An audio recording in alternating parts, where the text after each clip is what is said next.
So hello everyone, welcome to this course Object Oriented Programming with C++. My name is Diptisam Tohidi. I am a faculty at Jorhat Engineering College Department of Computer Science and Engineering, and I will be taking this course in this semester. Alright, so had this been a normal semester, I would have had this course on location face to face in your classroom, but then in this post-COVID era, we have to manage. We have to compromise on a few things, and we have to uh, do things given what it is. All right, we have to undertake online classes. We have to uh, what when life gives you lemon, make lemon. That's essentially what I am trying to say. Anyway, this course is divided into two parts. In one part, that is this part, we'll be looking at the theory behind the course. We'll be looking at the features of C++. We'll be looking at what is object-oriented programming. We will be uh, looking at the theory behind what are the keywords that exist, why the keywords exist, how to use these keywords. All right, in C++. And apart from this theory part of the course, you have this lab where you will have to carry out several experiments. I believe around 11 experiments. I will be providing you manuals that you will go through, that will give you all the prerequisite knowledge that you need in order to carry out to carry out these experiments, right? So before each week I will be trying to give you parts of the manual. So uh, I still did not decide on what is the platform on which you will execute your programs, since you will be executing these programs at your home and you have to submit these programs to me somehow. uh, I still did not decide on what is the platform on which we will do this, but then I hope by the end of next week I will decide on a platform and I will inform you. All right. So yeah, with that, let us start this theory part and let us begin without any further ado. The first thing that we are going to look at is the syllabus, obviously. So in this course, your entire course is divided into 6 modules, right? So in the first module, this is module 1, we are going to learn about what is abstract data types. What is abstract data type? You know about abstract data types already. One of the data types uh, is stack. So you have studied things like stack, queue, list, and similar things, right? So you have already studied this in first year when you were studying C programming. So a stack is essentially like a stack of plates. You have a plate. When you want to put the next plate, you will put it on top of the plate which was below. Okay, now you want to put another plate on the stack, you will put it in the top of that plate.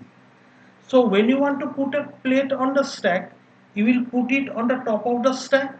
When you want to take out a plate from the stack, you will take out from the top of the stack. So essentially we will be handling only at the top. Okay, so we put things on the top, we take out things from the top. So this is a stack of plates, or you can have a stack of books or whatever. Okay, now in our case we are more interested in a stack of some data types, say a stack of integers. So what we will do, we will put integers. I am putting 10 first, so that goes to the current top of the stack. Then next to this, uh, on top of this 10, say I am putting 20, on top of 20 I am putting say 30. So this is how my stack is going to keep growing. Okay, so now say at some point of time after putting all this number, I want to take out this number. Okay, So how will I take out this number? I will take out the number from the top of the stack. So 30 is the first number that I will take out. Then next, if I want to take out some number, 20 is the number that I will take away. Next, I will take away 10. And after that, my stack will become empty again. Okay. Now you have created stack in first year. You have created stack using two data structures. You have created stack using array, and you have created stack using linked list. Right? So say I want to use a stack to do something. Alright, I want to use for my application, for some reason I need a stack. Now as a programmer of the application, as a programmer of the software, I am not interested in knowing whether you have created the stack using an array or using a linked list. Okay, from my perspective, I just need a stack, and what am I going to do with the stack? I am going to put numbers into the stack, and I am going to take out numbers from the stack. Essentially, I am going to put numbers on the top of the stack, and I am going to take out numbers from the top of the stack. Okay. Now, I am not concerned about whether you have implemented this stack with an array or with a linked list or whatever you have done. Okay. What am I concerned with? I am concerned with the operation. What are the two operations I am concerned with? Putting data into the stack. This is given by operation called push, and taking out data from the stack. This is given by an operation called pop. Right. So these are the two operations that I should be able to do. Now these two operations will give me a very abstract view of this data type, this stack data type. Okay. Now this is an abstract data type in the sense that I have a very high level view of this data type. I see this data type as having two functions, push and pop, and with this two function I can use this data type. The internal details of the data type is something that I am not concerned about. I am presented with a very abstract, with a very high level, okay, not detailed view of this type. Okay, so this type of uh, things, these data types are called abstract data type. So this is something that we are going to study in our first module. We are going to study what are the abstract data types and what are their specification, how to implement these abstract data types, what is the values that these data types can take concrete state space, some restriction on these data types so that these data types are always consistent and have proper values, proper state. Okay. So what are abstraction function and how to implement all this. So this is something that we are going to look at in module 1. In module 2, we are going to look at some features of object-oriented programming. So our course is object-oriented programming using C++, and module 1 also we are going to do through C++. Module 2 we are going to look at some features of C++ that or object-oriented programming in general that makes object-oriented programming worth studying. Okay, so had C++ been equivalent in all aspects to some other language like C, then there would have been no point in studying C++. So there are some features that C++ gives us. C++ is an object-oriented programming language. So these features are something that we are going to study in module 2 and module 3. In module 2, we are going to study encapsulation, object identity, and polymorphism. In module 3, we are going to study inheritance. Okay, we will talk about this a bit later. Then after module 3, we have module 4. In module 4, we are going to look at design pattern. Okay, design pattern are philosophies in software engineering. Essentially, there are lots of things, lots of problems that keep arising when we create software, right? So there are lots of common problems that we have to deal with when creating software. So this common problem keep arising again and again in lots of different scenarios in creating lots of different software. So what has happened is that through time, people have discovered that this is a good way of solving this particular problem. Okay, so this problem have some design, some standard solution. These standard solutions are called design pattern.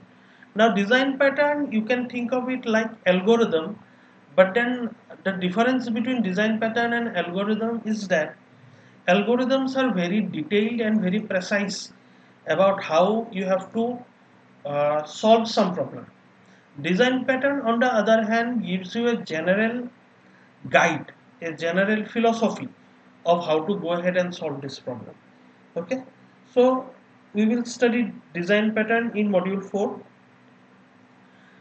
We will study what are the different classes of design pattern. There are essentially 3 classes. Then we will be looking at depth in this iterator design pattern. Okay, apart from this iterator design pattern, there is one more design pattern called model view control, MVC design pattern. Okay, so this model view control pattern is also something that we are going to use.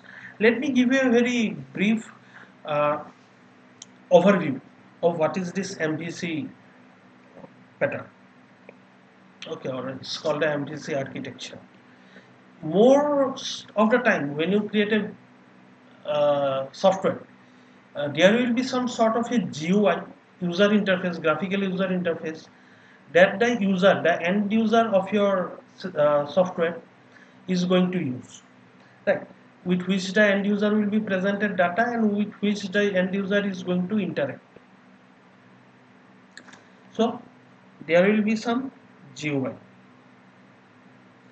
The GUI is going to have say different graphs, some table. All right. So these are the things. These are elements in your GUI. These are called views. Okay. Now your entire code, in order to make this software, in order to make this application, will be divided into 3 parts. One is the model, one is the view, and one is the control. Okay. So the view part, the part of your code is segmented into 3 parts: view, model and control, model, view and control, MVC controller. So the view part is responsible for uh, handling your user interface, okay, your GUI. The control part is responsible for taking your input. Whenever it receives the input, it is going to decide what to do with this input. Should I change something in the view, or should I run run some logic on it, retrieve data from some database or data structure for this? What is the action that needs to be taken when it receives a input? That will be decided by some part of your code. That part of your code is called the control. Okay, controller. Then you have this model. This model part contains the actual logic of your application. Okay, so all this logic of how your application is going to run will be there in your model, and also this model part will be responsible for interfacing with the data structure that contains your data, or maybe your data is in some database. So in that case, your model will be responsible for interfacing with the database, or interfacing uh, with whatever data structure you have. May have stack, for example. So model will be responsible for interfacing with the stack to retrieve data and to put data in the stack, and it will be responsible for executing all your business logic.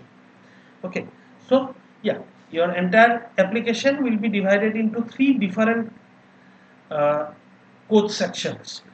one section responsible for handling the GUI, one section that will handle interfacing with data and the business logic, and one section to handle the user input. Okay, this is a pattern, this is a design architecture. All right, so this design architecture is called the MVC, model view controller design pattern, or model view controller architecture.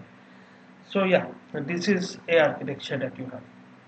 So apart from that, in module 5, this was in module 4, in module 5 we are going to look at another design pattern which is called command pattern. Okay, say you have a stereo at your home, okay, and you are going to send command to this stereo in order to say play some song. So you have to send command to set the volume, you have to set the equalizer set, you have to set which song you want it to play. So lots of different commands need to be set, right? So there is this design pattern where all these commands will be encapsulated, will be put together into one object. Okay, so one unit of command. Okay, all these different commands will come together as one unit of command, and that unit of command would be sent to your stereo. So this design pattern is called command design pattern. Okay, so that is something that we are going to study in module 5. And after this command pattern, we are going to look at how to implement all these different things using object-oriented concept in C++. So that would end module 5. So after module 5, in module 6, we are going to look at memory management.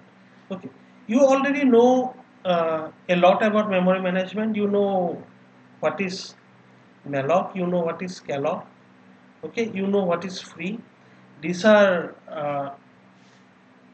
keywords in C that allows you to allocate memory to your program from the program's heap memory. Okay, and then once you are done using that amount of memory that was allocated to you, you can free up that memory. Otherwise you will end up wasting memory, right? So these are some commands that you have. And these are from C. Okay. So apart from this, you have two new commands. One is new and one is delete. Okay. So these two commands are also used for memory management, and these are new in C++. These 5 together, these are the commands that are available in C++ for memory management. We will be looking at all this in greater details in module 6. Okay. So in module 6, when talking about memory management, we are going to do one thing. In C++, for example, say I have uh, some variable, okay, it is var, and it is pointing to something, say object 1. I did not still talk about object, but think of it as some advanced form of struct. Okay. So in C, what do you do when you allocate memory to a struct uh, in heap? Okay. Once you are done using it, you have to free up that memory, right? So say I have some variable var that is pointing to this object 1. Okay, now after some point of time I no longer need object 1. So what am I going to do? Var is instead going to point to object 2. Okay, in C I would have needed to free up the memory that I allocated to object 1.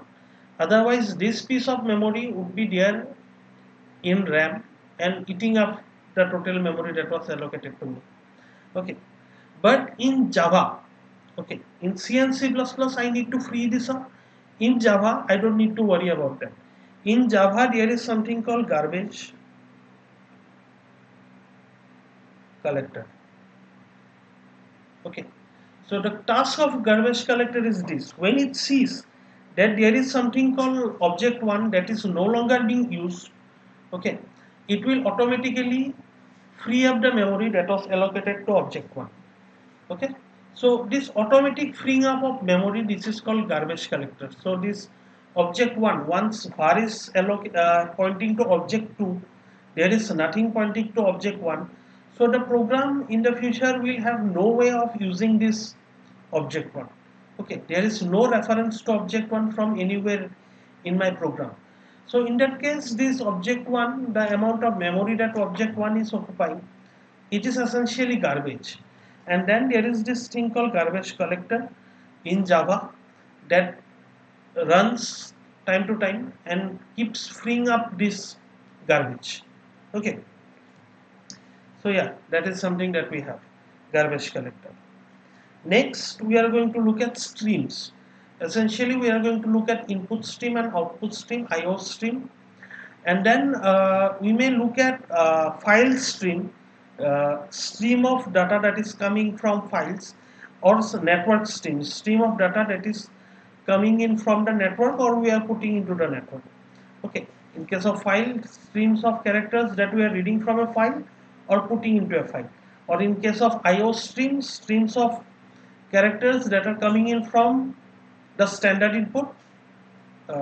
In most of the cases, that is your keyboard, and streams of data that we are sending to the standard output. In most of the cases, that would be the terminal in your screen.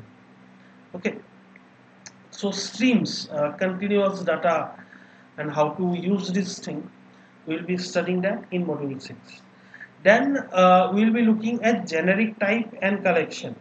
These are essentially templates. Say you are creating a stack using C++. So a stack is what? A stack holds numbers, right? We already talked about what is stack. You know stack very well. So if you create a stack for integer, it cannot hold floating point numbers, right? But then we have this concept called template, where we can create stack for a general data type. Okay, not for specific integer or float or character. We will create this stack in general. We will have all the function and everything in general. Later on, when I need to use a stack, I will specify whether I need this stack to take to work for integer or to work for floating points. Alright, that will happen when I use it. I can use the same definition to create a stack of floating point numbers or to create a stack of integer. Okay, I don't need to create two different code for this, right? So this is generic types and collection, and that is something that we will study in module 6. So yeah, let us begin talking about what is C++. Okay, C++ is a generic, general purpose programming language in the sense that we can do practically anything with C++. Unlike, there is this language called Solidity. Okay, this language is a special purpose language in the sense it is used to create smart contract in a platform called Ethereum. Okay, Ethereum is a new technology. It's based on blockchain. Okay, so this Ethereum, computers that run Ethereum software, okay, they can execute programs. All right, so these programs that this computer running Ethereum can execute are called smart contract. Now Solidity is a language that is used to create smart contracts. So Solidity is a special purpose language that is used to create only this specific type of program called smart contract that runs only on this specific type of computer, that is your Ethereum virtual machine or some computer. Okay, don't worry too much about this. So unlike Solidity, C++ is general purpose. That means we can use C++ for virtually anything, to carry out any kind of calculation, computation. Okay, it was created by this person called Strostra. Okay, and it is an extension of C programming language. In C, we have lots of features, right? You already studied C, and there are lots of features in C. Now, some other features were added to C. For example, classes, this concept of class, then object, then things like polymorphism, then inheritance, and then new header types. Okay, new way of doing interfacing with standard input and output. So all these new features are added to C, on top of C, and by adding these new features we have this language that is called C++. Alright, so everything that is in C is already there in C++. Okay, but then C++ has some other features which are not there in C. Okay. All right. So next, why do we need C++? Now we already had C. Okay. So is there anything that we can do in C++ that we cannot do in C? The answer is no.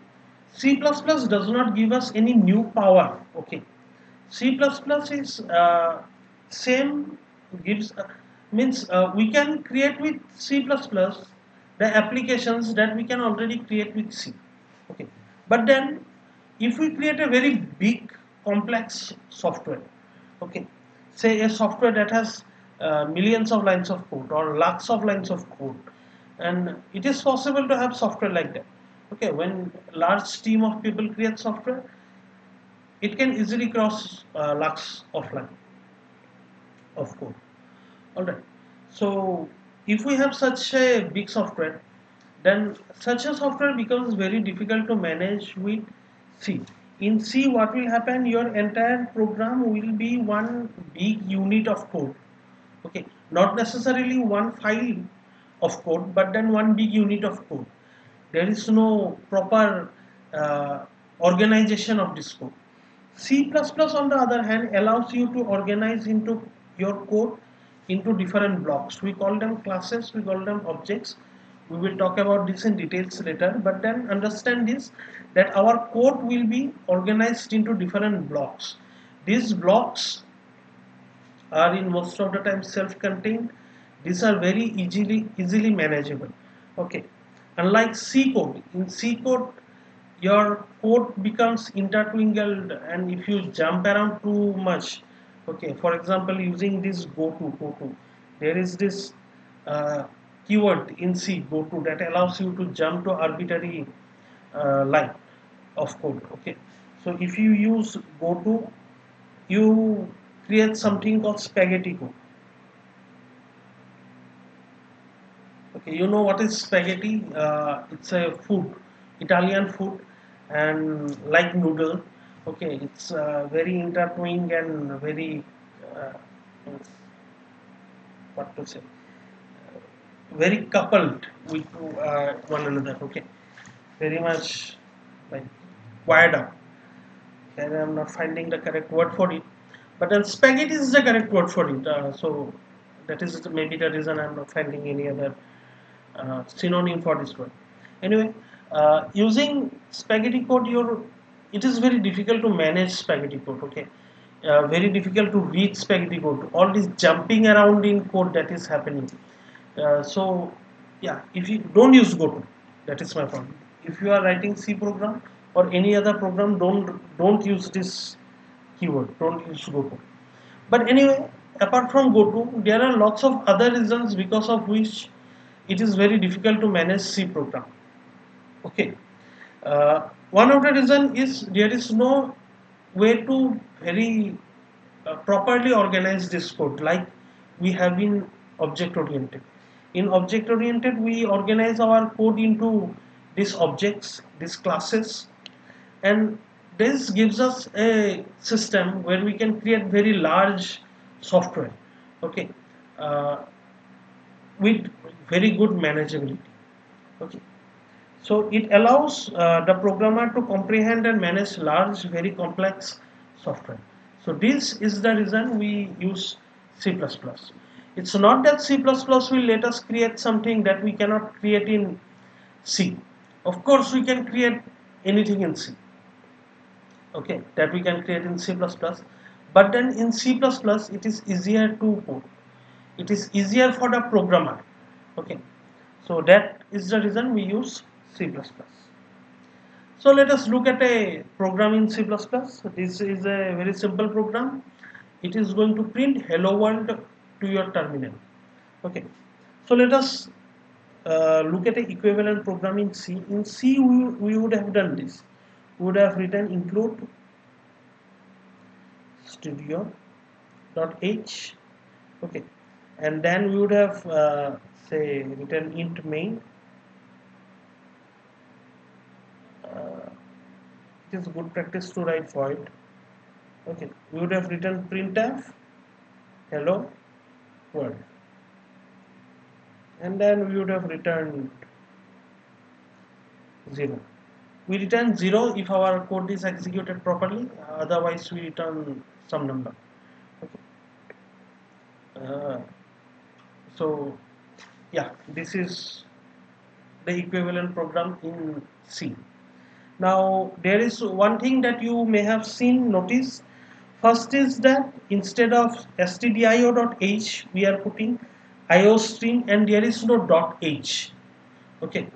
So the reason there is no .h is here exists with the compiler in compilers some directory. Okay. We will talk about this later on. Then don't worry about this. Okay. This is something that we are writing. Had we not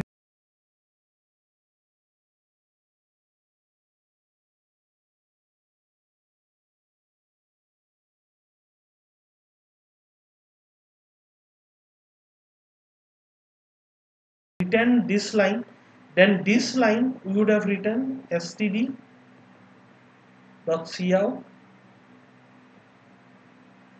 then hello world.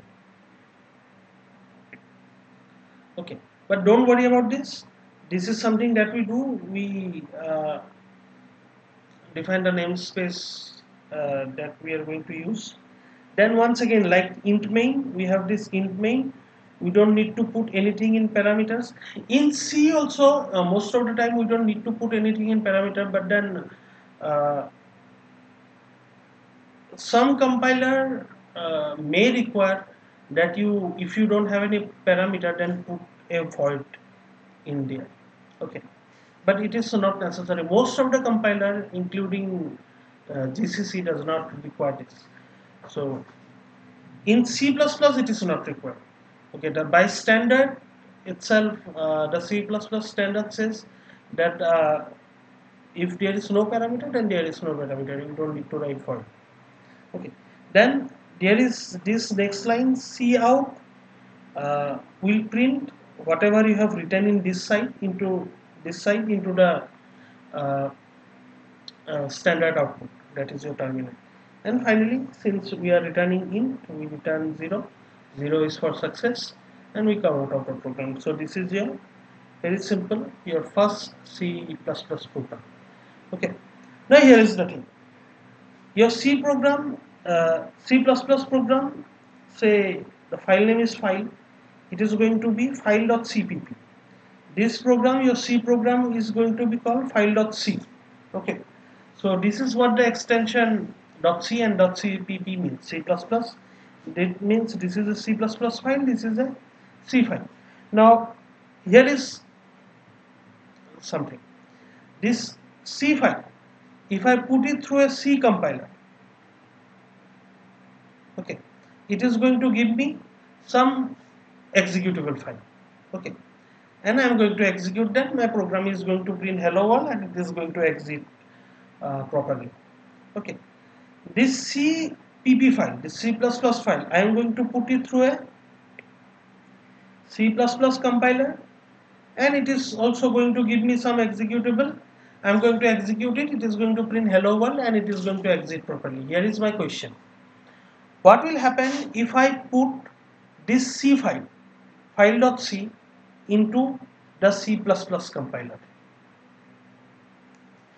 Will it execute properly or is it going to give an error? Okay, that I am a C++ compiler. Why are you giving me a C file? So the answer to that question is it is going to execute normally. Why? Because C is a subset of C++. Your C program is also a C++ program. Okay, so a C++ compiler can easily, without any problem, execute a C program. Okay, but the same cannot be said about this. If you have a C compiler and you put a C++ program to C compiler, then you will have errors. Alright, so yeah, with this we have seen our first C++ program, and let us proceed and look at why we are going to use C++. Okay, so before we talk about why we are going to use C++, I want to talk about programming paradigm in general. Okay, you have seen lots of you have seen one, not lots of, you have seen one programming paradigm. It is imperative programming.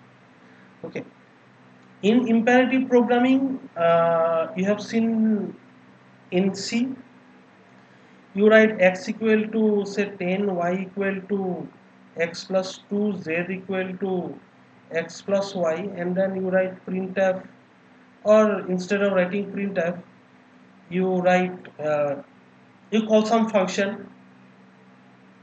Okay, with z it is say going to do the square of uh, z and going to return the square. So you assign z itself to the return value of the function, and then you print z. Okay, so this function is also going to be defined somewhere. It is going to take some parameter z. And once again, in today's class, I am not writing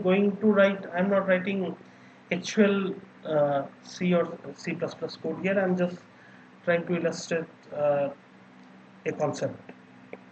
Okay, so this is going to do what? This is going to return the square. Okay, so z into z. So this is my function. What is happening? My program is written in such a way that I go step by step. Okay, so this is what I have. I go step by step, one at a time. The logic of the program is written in sequential manner, and my program is going to execute in sequential manner and going to give me my output. This is your normal C program. Then we have something called logical programming. In logical programming, this is C. Logical programming is say Prolog. In logical programming, we are going to do this. Say this is the one example that I am going to give. Parent A B. That means A's parent is B. B is the parent of A. That is what this means. Okay. Say parent B C and parent EF. Okay, these are three statements in my program. Okay, then I have this rule: grandparent XY. Okay, means what? It means parent X, there is some Z, and parent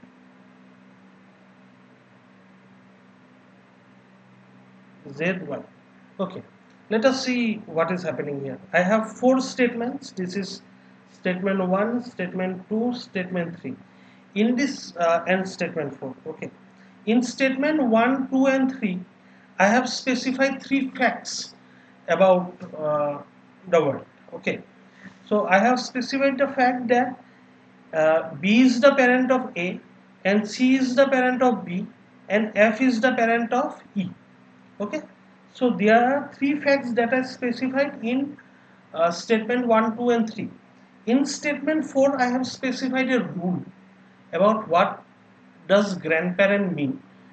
So I have specified that y is the grandparent of x if z, there is some z such that z is the grandparent of x and y is the, sorry, z is the parent of x and y is the parent of z. If uh, z is x's parent and y is z's parent, then by definition y is x's grandparent, right? So we have written this rule, we have written 3 facts and we have written 1 rule. Okay, now my 5th statement is going to be this: grandparent AC. So I am asking this program to tell me whether C is the grandparent of A. Okay, and this program is going to run, this program is going to execute, and it is going to tell me that yes, B is the parent of A, C is the parent of B, and since this rule is satisfied, therefore C is the grandparent of A. Okay. On the other hand, instead of this line, had my 5th statement been grandparent EC, okay, then you can see that C is not the grandparent of E. Okay, we don't have enough information to say that C is the grandparent of E. Okay, so this is going to be false. Okay, now see the difference. Had we done this in C, we would have had to write the exact code that the computer is going to execute in order to tell us whether C is the grandparent of A or not. Okay, here we do not specify the exact code, the exact thing that the computer has to do. The computer will run the program on its own. We just specify some facts and we just specify rule, and then we ask a question. Okay, this is uh, a valid program in a language called Prolog. Okay, this type of programming is called logical programming. Similarly, you have functional programming where you define function, lots of different type of function, including a type of function called lambda function. Okay, so you keep on calling this function one after one another, and you pass this return value of one function to another function. So this is how you can execute your entire program. Okay, JavaScript is a language that allows functional programming very properly. Okay, has lots of support for functional programming. So yeah, we have seen how the program will be executed, and then you have functional programming where you just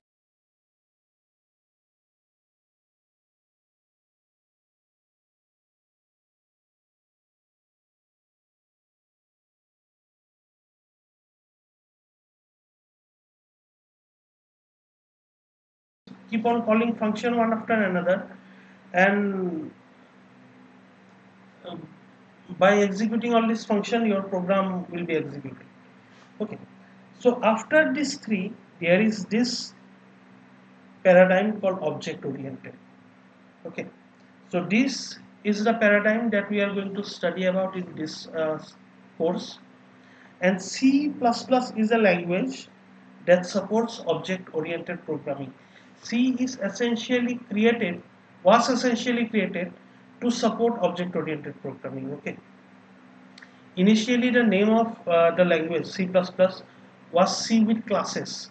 Later on the name C++ was given. So yeah, that is what we have. In the next, this is the end of your first tutorial introduction video.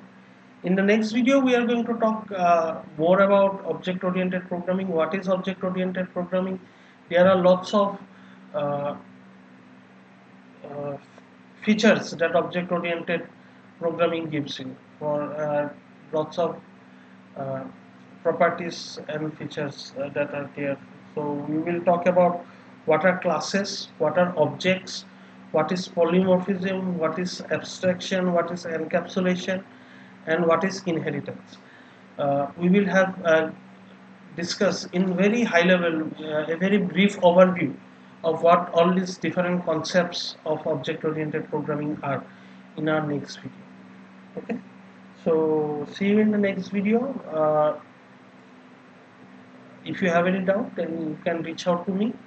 And of course, if you have doubt in live classes, then always ask your doubt. Okay, don't go ahead with doubts in your mind.